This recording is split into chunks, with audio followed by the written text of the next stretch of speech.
आपण जेव्हा सह्याद्रीच्या उंच पर्वत रंगाकडे, सागरांच्या फेसाळणाऱ्या लाटाकडे, हिरव्यागार डोंगर गड्याकडे, कपाडीकडे पाहतो तेव्हा आपल्याला एक शूरवीर महासंग्रामी तेजस्वी निकर रूप दिसते. ते म्हणजे आपले राजे श्री छत्रपती शिवाजी महाराजांचे. याच पर्वतरांगांच्या दऱ्याखोऱ्यात पाहतो तेव्हा शूरवीर साहसी जाबाज मर्द मराठा मावळ्यांचे वाहणाऱ्या रक्ताचे पाठ आणि हर हर महादेव, जय शिवाजी, जय भवानीचा जयघोष आपल्या कानाच्या कंठाळ्या बसवतो. त्याचबरोबर मुघलांच्या लाखो सैन्यांना आणि औरंगजेबाला सळोकी पळू करून सोडणारे आणि हजारो शत्रूंच्या जाळ्यात सापडून सुद्धा शरीराच्या चिंध्या चिंध्या झालेल्या असताना सुद्धा न थकता न झुकता स्वराज्य आणि धर्मासाठी लढणारे छत्रपती शंभूराजे आपल्याला दिसतात. आणि या सर्वांचे करता करविते, आम्हा सर्वांचे तारणहार पालनहार पोशिंदे श्री छत्रपती शिवाजी महाराज यांच्या जयंतीनिमित्त आपल्या सर्वांना लाख लाख शुभेच्छा.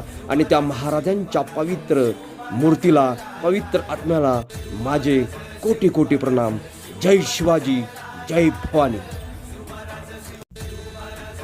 आपण जेव्हा सह्याद्रीच्या उंच पर्वत रंगाकडे, सागरांच्या फेसाळणाऱ्या लाटाकडे, हिरव्यागार डोंगर गड्याकडे, कपाडीकडे पाहतो तेव्हा आपल्याला एक शूरवीर महासंग्रामी तेजस्वी निकर रूप दिसते.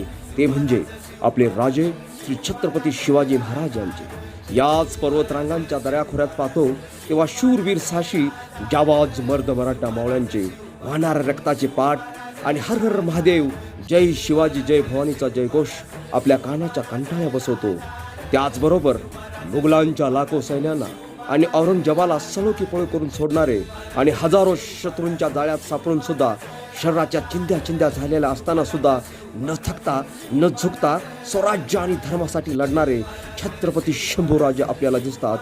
आणि या सर्वांचे करता करविते, आम्हा सर्वांचे तारणहार पालनहार पोशिंदे श्री छत्रपती शिवाजी महाराज यांच्या जयंतीनिमित्त आपल्या सर्वांना लाख लाख शुभेच्छा. आणि त्या महाराजांच्या पवित्र मूर्तीला, पवित्र आत्म्याला माझे कोटी कोटी प्रणाम. जय शिवाजी, जय भवानी.